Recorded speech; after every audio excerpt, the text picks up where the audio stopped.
What comes to your mind when you hear the word antenatal profile? Welcome viewers, this is your host Nurse Rosin Ondiambo on Skills versus the Midwife. Today we are going to learn about the antenatal profile. All of us have a very basic understanding of what needs to be carried out when a mother walks into our clinics for checkups, for assessments during her pregnancy. So part of the ANC care that we provide to these women is what we call the antenatal profile, and this involves the lab investigations that need to be carried out so that we can better manage this pregnant woman. So part of the history taking and part of the physical exam that we do also forms the basis of us managing this woman during her pregnancy.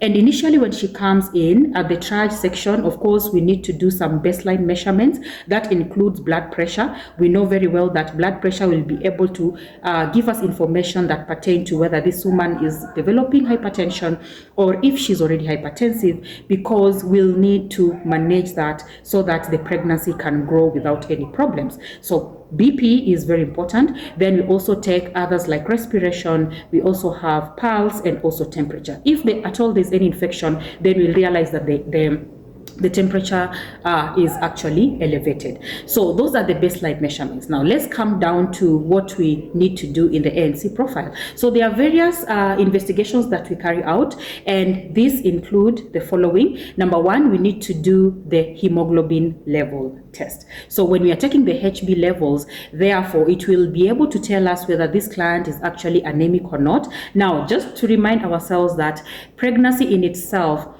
predisposes this woman to have low hemoglobin levels, and this is due to the physiological changes that normally take place that end us up having the hemodilution. Remember the hemodilution concept, where we have a problem with the HB interfered with because of the increased plasma volume level versus the RBCs that are actually produced. So we can actually classify, if she's anemic, we can classify depending on how the level of HB in the body. Then we can actually have classifications in terms of severity, that is severe, we can have moderate and also mild, and therefore we'll be able to tell that, for example, if she has a HB of 6, that automatically qualifies to be severe anemia, and therefore we will take a proper action and manage this woman appropriately. Secondly, we also need to do the blood grouping and cross-matching.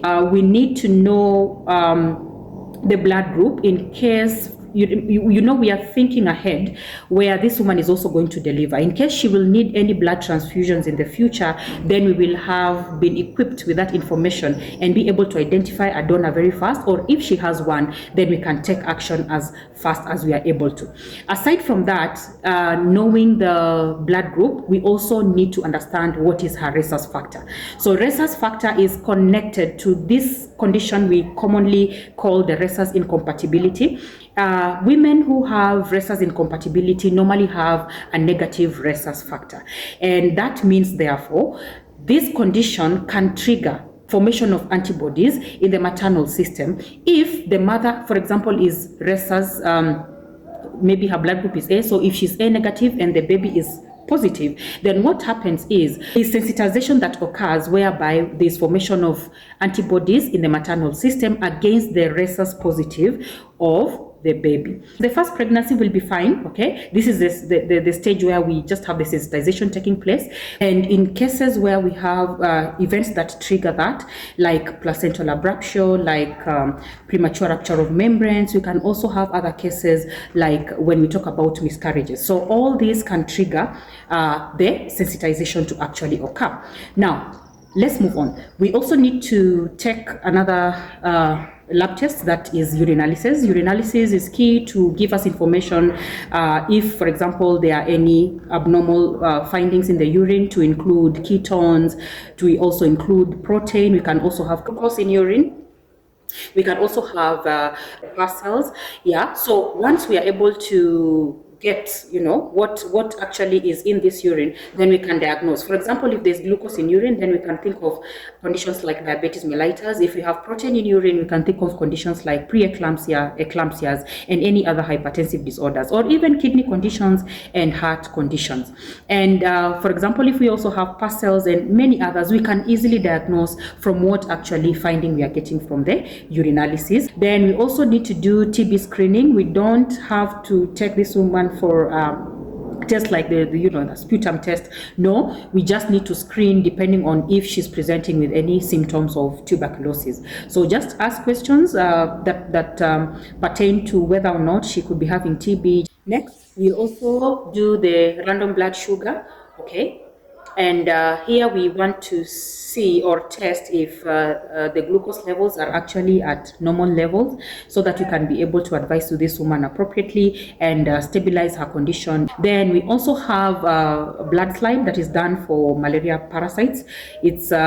It's good, and especially in the endemic zones, we need to carry out this test, but still it remains to be routine, because sometimes you realize even malaria has other complications, can lead to anemia and many others that this woman will want to prevent before it actually happens. And even so, we still need to give these women even insecticide treated nets, so that at least we can prevent these cases of malaria. So the BS for MPS is also important, and we need to also carry out the dual test for syphilis and HIV.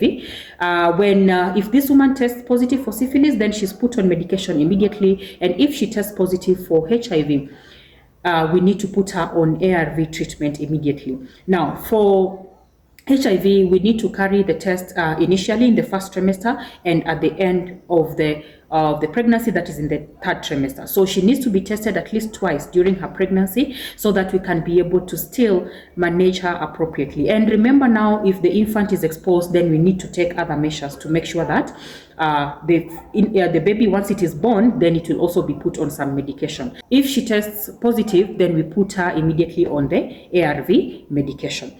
Then we also encourage these women to come along with their partners to the facility, so that also we can do partner testing, and that comes along with the counseling that we also carry out when you go to the PMTCT centers or clinics that are still within the MCH. Then we will be able to test these women and also their partners, and be able to give them the proper counseling that they require, so that they can be able to ensure a healthy pregnancy outcome.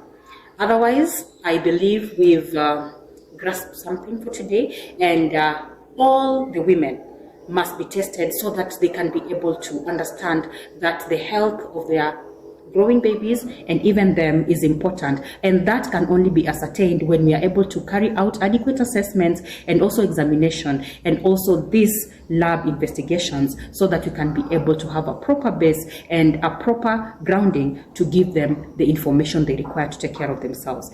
Otherwise, feel free to put in your questions in the comment section. Will still be tackled. Thank you very much. We thank you, viewers, for always being here to listen and to learn something new. Get down to your resources, the Myers textbook for midwifery, and even the ANC booklet. Very rich indeed. Otherwise, see you in the next video. Thank you.